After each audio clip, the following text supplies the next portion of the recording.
तो जैसे कि मैं आपको बता रही थी कि अभी तक हमने जो है सूत्री स्थान, निदान स्थान, विमान स्थान इनका एक सामान्य परिचय देखा है। ये देखा है कि इन स्थानों को इसी सीक्वेंस में रखने के पीछे कारण क्या है और इन इन स्थानों में जितने भी चैप्टर्स बताए गए हैं, उन चैप्टर्स में मोटे-मोटे तौर पे क्या-क्या चीज़ें बताई गई है कि सूत्र स्थान में क्या बताया है, निदान में क्या बताया है, विमान में क्या बताया है। तो इसी क्रम से आज हम देखेंगे शारीर स्थान। तो शारीर स्थान जैसा कि आपको पता है कि शारीर स्थान में टोटल जो है 8 अध्यायों का हमें वर्णन देखने को मिलता है। और शारीर स्थान जो है वो क्या है कि निदान के बाद विमान आया है और विमान के बाद जो है फिर शारीर स्थान का वर्णन किया गया है। तो विमान के बाद हमने शारीर ही क्यों करा, क्यों नहीं हमने विमान में जब हमने ये पढ़ा था कि विमान स्थान में हम क्या कर रहे हैं कि दोष का, रस का और चिकित्सा में उपयोगी जितनी भी चीज़ें हैं उनका हम एक विशेष ज्ञान प्राप्त कर रहे हैं। तो वो चाहते तो इसके बाद हमें सीधे चिकित्सा स्थान भी दे सकते थे, लेकिन उन्होंने क्या करा है, चिकित्सा स्थान का वर्णन करने से पहले हमें 2 स्थानों का वर्णन उन्होंने और करा है, जिसमें से कि एक स्थान है शारीर स्थान और एक है हमारा इंद्रिय स्थान। तो आज हम ये देखेंगे कि शारीर स्थान को क्यों रखा गया है विमान स्थान के जस्ट बाद, ठीक है। तो इसके लिए आप इसकी टीका देखिएगा। तो उसमें उन्होंने क्या बोला है, निदान स्थाने ज्ञात हेतु आदिना तथा विमाने प्रतिरस दोष आदि मानेन कर्तव्य चिकित्सा अधिकरणम शरीरम ज्ञातव्यम भवति यो अप्रतिपन्ने अशेष विशेषतः शरीरे न शरीर विज्ञान अधीना चिकित्सा साध्वी भवति अतः शरीरम कारण उत्पत्ति स्थिति वृद्धि आदि विशेषे प्रतिपादयितुं शारीरम स्थानम उच्यते।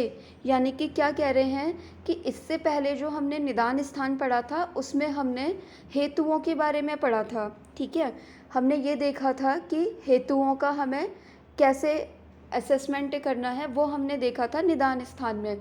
फिर निदान स्थान में हमने रोगों के हेतु देखने के बाद हम आए विमान स्थान में, और विमान स्थान में हमने क्या करा कि रोगों की चिकित्सा करने के लिए जो इम्पोर्टेंट है, ठीक है, यानी कि रोगों की चिकित्सा करने के लिए जो रस, दोष, इन सब के ज्ञान की ज़रूरत पड़ती है, उसका वर्णन करने के लिए हमने क्या करा, विमान स्थान का वर्णन करा।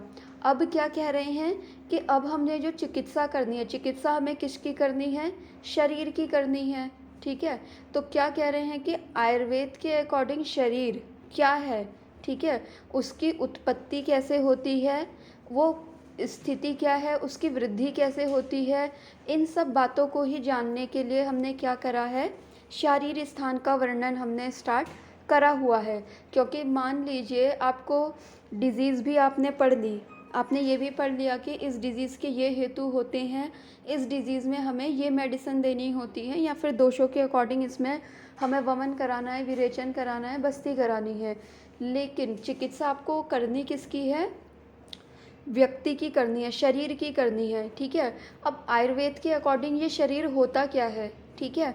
जैसे एलोपैथ के अकॉर्डिंग हम क्या बोलें, अगर हम ये देखें कि शरीर क्या है, ह्यूमन बॉडी क्या है, तो वो क्या कहेंगे, ह्यूमन बॉडी क्या है कि इसमें 206 बोन्स हैं और क्या है कि कुछ सिस्टम है, ठीक है। सेल से मिलकर के हमारी बॉडी बनी होती है, सेल से मिलकर के टिश्यू बनते हैं, टिश्यू से हमारा ऑर्गन सिस्टम बनता है। इस तरीके से हमारी एक ह्यूमन बॉडी बन जाती है। ये मसल्स होती हैं, ये टेंडन होते हैं, इस तरीके से ये उनकी एनाटॉमी है, ठीक है। अब आयुर्वेद के अकॉर्डिंग हमारी शरीर रचना कैसी है, ठीक है, कैसे हम जानेंगे कि इंसान का शरीर जिसकी हम चिकित्सा करने जा रहे हैं उसमें क्या क्या चीज़ें हैं। तो इन्हीं सब चीज़ों का वर्णन करने के लिए कि इस शरीर की उत्पत्ति कैसे हुई है, कैसे ये पर्टिकुलर स्थिति में बना रहता है।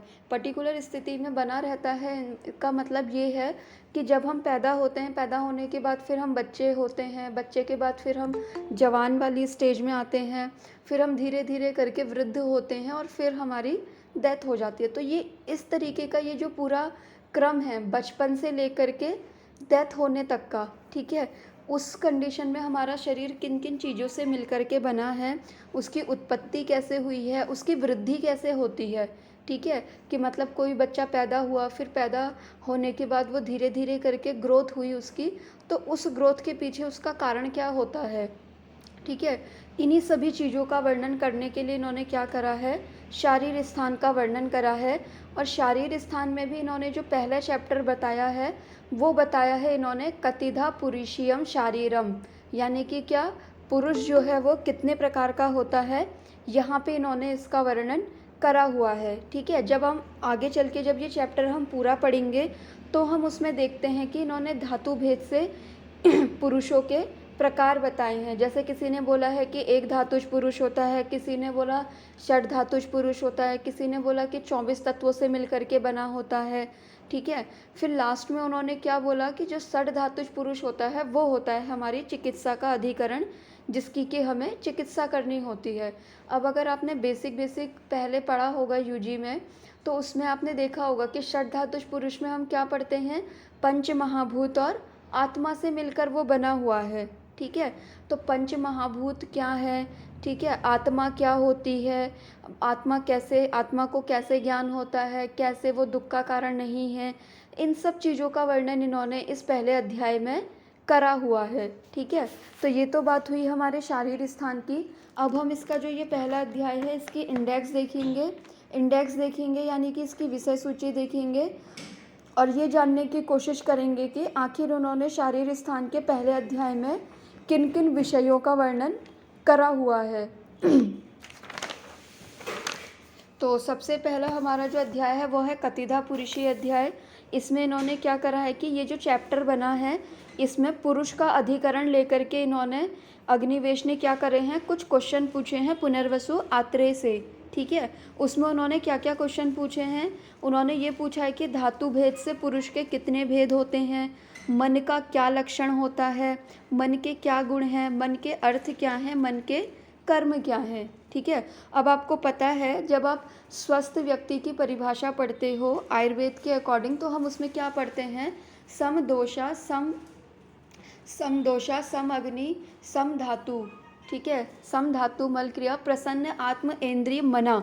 तो हम क्या करते हैं, प्रसन्न आत्म इंद्रिय और मन इनकी बात करते हैं। ठीक है, तो जब हम ये बात कर रहे हैं कि कोई व्यक्ति स्वस्थ कब होगा, जब उसके दोष सम होंगे, जब उसकी धातु सम होंगी, जब उसकी अग्नि अच्छी होगी, फिर लास्ट में हम क्या बोलते हैं, प्रसन्न आत्म इंद्रिय मन, यानी कि जब उसका आत्मा इंद्रिय और मन ये क्या होगा, प्रसन्न होगा। ठीक है, तो जब हम स्वास्थ्य की डेफिनेशन में आत्मा को, मन को, इंद्रियों को इतनी जब हम इम्पोर्टेंस दे रहे हैं तो उनकी बेसिक नॉलेज भी तो हमें होनी चाहिए ना, कि आत्मा क्या है, मन क्या है।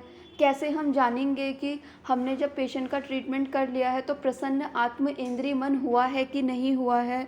ठीक है, तो वो चीज़ जानने के लिए हमें क्या करना होगा, शारीर स्थान का अध्ययन करना पड़ेगा।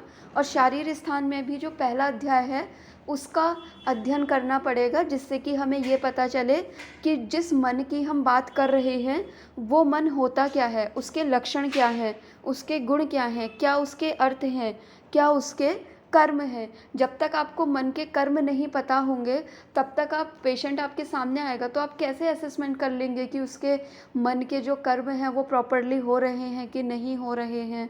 ठीक है, कैसे आप डिसाइड करोगे कि आपने उसको ट्रीटमेंट दे दिया और वो ठीक भी हो गया, उसकी रिपोर्ट्स भी सब कुछ ठीक आ गई, तो आप कैसे उसको असेसमेंट करोगे कि प्रसन्न आत्म इंद्रिय मन हुआ कि नहीं हुआ। ठीक है, तो उन सब का असेसमेंट करने के लिए हमें पहले बेसिक पता होना चाहिए कि मन क्या है, आत्मा क्या है और इंद्रिय क्या है। तो सबसे पहले इन्होंने मन का वर्णन करा है, फिर उसके बाद इन्होंने बुद्धि के लक्षण बताए हैं, फिर इन्होंने 10 इंद्रियों का वर्णन करा हुआ है, 5 ज्ञान इंद्रियां और 5 कर्म इंद्रियां। ठीक है, आपको पता होगा कि हमारे टोटल 11 इंद्रियों का वर्णन हमें आयुर्वेद में देखने को मिलता है, जिसमें कि हम क्या बोलते हैं कि 5 ज्ञानेंद्रियां हैं, 5 हमारी कर्मेंद्रियां हैं और एक होता है हमारा उभयात्मक मन। ठीक है, तो उस पूरी 11 इंद्रियों का वर्णन आपको मिलता है इस शारीर स्थान में। ठीक है, फिर उसके बाद इन्होंने पंच महाभूत, ठीक है, क्योंकि हमने क्या कहा कि षड धातुज पुरुष की चिकित्सा करनी है और वो षड धातुज पुरुष बना है हमारे पंच महाभूत से। ठीक है, तो अब इन पंच महाभूत के क्या गुण होते हैं इसका बारे में हमें वर्णन मिलेगा इस शारीर स्थान के पहले अध्याय में। फिर बुद्धि क्या है, ठीक है। फिर 24 तत्वों से मिला हुआ जो राशि पुरुष है उसके क्या लक्षण हैं। फिर पुरुष का कारण क्या है, पुरुष का प्रभाव क्या है, ठीक है। नित्य अनित्य, पुरुष के नित्य अनित्य होने का विचार यहाँ पे उन्होंने बताया है। फिर उन्होंने क्या करा है, अष्ट प्रकृति षोडश विकार, इनका वर्णन करा है। फिर क्षेत्र क्षेत्रज्ञ, इसका वर्णन उन्होंने करा हुआ है। अब आपने जब गायनी पढ़ी होगी तो उसमें आपने देखा होगा कि ऋतु, क्षेत्र, बीज, अम्बु, ठीक है, 4 चीज़ों का रेफरेंस वहाँ पे आता है जब भी हम कोई गायनेकोलॉजिकल कंडीशन पढ़ते हैं या फिर अपनी क्लिनिकल प्रैक्टिस में हम देख रहे होते हैं। 4 चीज़ें क्या आती है उसमें, ऋतु, क्षेत्र, बीज और अम्बु, ठीक है। तो ऋतु तो हम समझ जाते हैं, क्षेत्र से हमें क्या लेना है, क्षेत्रज्ञ से क्या लेना है, तो इस सब का वर्णन भी हमें मिलेगा इस शारीर स्थान में। इसीलिए आपको याद होगा कि जब हम फर्स्ट ईयर पढ़ते हैं, सेकेंड ईयर पढ़ते हैं या थर्ड ईयर पढ़ते हैं, तो जब हमें शारीर स्थान पढ़ाया जाता है या फिर जब हमें एनाटॉमी पढ़ाई जाती है, शरीर रचना पढ़ाई जाती है, और जब उसमें ये सारी चीज़ें आती हैं, गर्भिणी परिचर्या आती है या फिर शारीर स्थान से रिलेटेड कोई टर्म आता है, तो उसमें क्या बोला जाता है कि शारीर स्थान जो है वो पूरा का पूरा गायनी को कवर करता है। गायनी को कैसे कवर करता है, क्योंकि इसमें आप देखिए कि पुरुष की उत्पत्ति कैसे हुई है। गायनी में भी हम यही तो पढ़ते हैं ना कि हमारा एम्ब्रियोलॉजिकल डेवलपमेंट कैसे हुआ है, कैसे फर्स्ट मंथ में वो क्या बोलते हैं उसे, स्पर्म, मतलब कि स्पर्म और ओवम कैसे आपस में फर्टिलाइज होते हैं, फिर कैसे वो सेल्स बनती है, जाइगोट कैसे बनता है, कैसे उस वो एम्ब्रियो में डेवलप होता है, ठीक है। तो उसी तरीके से यहाँ पे इन्होंने शारीर स्थान में हमें एक तरीके से एम्ब्रियोलॉजी बताई है पूरी की पूरी। आप आगे आगे देखेंगे तो उसमें देखेंगे कि कैसे उन्होंने बताया है कि प्रथम मास में कलल होता है, ठीक है, फिर द्वितीय मास में क्या होता है, तृतीय मास में क्या होता है। तो एक तरीके से शारीर स्थान जो है वो टोटली क्या है, गायनी है। या फिर गायनी ना बोल के अगर हम ये बोलें कि ये क्या कर रही है, मनुष्य की उत्पत्ति कैसे हुई है, उन सब के बारे में हमें बता रही है, ठीक है। फिर उन्होंने ये बताया है कि अव्यक्त महान अहंकार, इनका उत्पत्ति कर्म क्या है, ठीक है। फिर इन्होंने आत्मा के लिंग बताए हैं, निष्क्रिय पुरुष के बारे में बताया है। फिर इन्होंने ये बताया है, वेदना का लक्षण बताया है, ठीक है। फिर आत्मा का वर्णन करा है, दुख के क्या हेतु हैं वो बताया है, बुद्धि विभ्रम क्या होता है वो बताया है। अब आप ये सोचिए, जब हमने निदान स्थान देखा था उसमें हमने इंडेक्स में क्या पढ़ा था कि उन्माद अपस्मार के बारे में हमने देखा था कि एक में क्या होता है, बुद्धि का भ्रम हो जाता है, विभ्रम हो जाता है।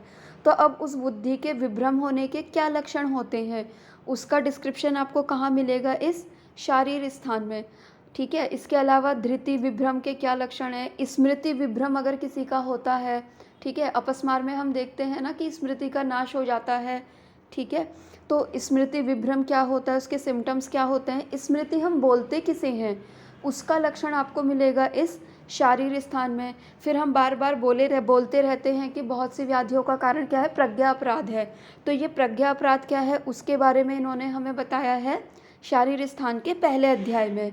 फिर उसके बाद इन्होंने क्या बताया है, व्याधि के हेतु क्या हैं, काल का वर्णन करा है, कर्म का वर्णन, और साथ में इंद्रिय अर्थ संयोग क्या होता है, ठीक है, सुख दुख का हेतु क्या है, वेदना के अधिष्ठान क्या है, ठीक है, योग का क्या लक्षण है, मोक्ष का क्या लक्षण है। इन सब चीज़ों का वर्णन करते हुए इन्होंने क्या करा है, पहले अध्याय को समाप्त करा है हमारे शारीर स्थान के, ठीक है। फिर इन्होंने क्या करा है कि शारीर स्थान के दूसरे अध्याय का वर्णन करा है जिसका नाम है अतुल्य गोत्रीय शारीरम, ठीक है। अब इस अध्याय में इन्होंने हमें क्या बताया है वो हम एक बार देखेंगे। तो इसके लिए अगेन जो है आपको क्या करना है, विमान स्थान का जो दूसरा अध्याय है अतुल्य गोत्रीय अध्याय, उसकी हम फिर से एक बार टीका देखेंगे। अगर आप लोग के पास टीका वाली बुक है तो आप टीका देखते रहा कीजिए अपने उससे, अगर नहीं है तो आप हिंदी वाली बुक से भी उसका जो विमर्श दिए रहता है वो पढ़ सकते हैं। क्योंकि कई बार ऐसा होता है कि टीकाओं में जो चीज़ बताई होती है वो हिंदी ट्रांसलेशन में जो विमर्श दिए रहता है मोस्ट ऑफ द चीज़ें वो उसमें कवर अप कर लेते हैं, ठीक है। तो देखिए, अगर हम इस दूसरे अध्याय की टीका देखें अतुल्य गोत्रीय अध्याय की, तो उसमें उन्होंने हमें क्या बताया है, पूर्व अध्याये शरीरस्य आदि सर्ग आध्यात्मिको नैष्टिक मोक्ष रूप चिकित्सा उपयुक्तः उक्ता संप्रति गर्भ आदि रूपम सगर्भम गर्भ अभिधातुम अतुल्य गोत्रियो अभिधीयते। क्या कह रहे हैं कि इसके पहले अध्याय में हमने क्या करा कि शरीर की उत्पत्तिवादी कैसे होती है उसके बारे में बताया था, ठीक है। फिर अब हम इसमें क्या कर रहे हैं कि गर्भ आदि की उत्पत्ति कैसे होती है उसका वर्णन करने के लिए हम अतुल्य गोत्रीय अध्याय का वर्णन कर रहे हैं, ठीक है। इसके आगे का जो है हम कल देखेंगे। एक पेशेंट है तो कल मॉर्निंग में करते हैं हम इसके आगे की क्लास।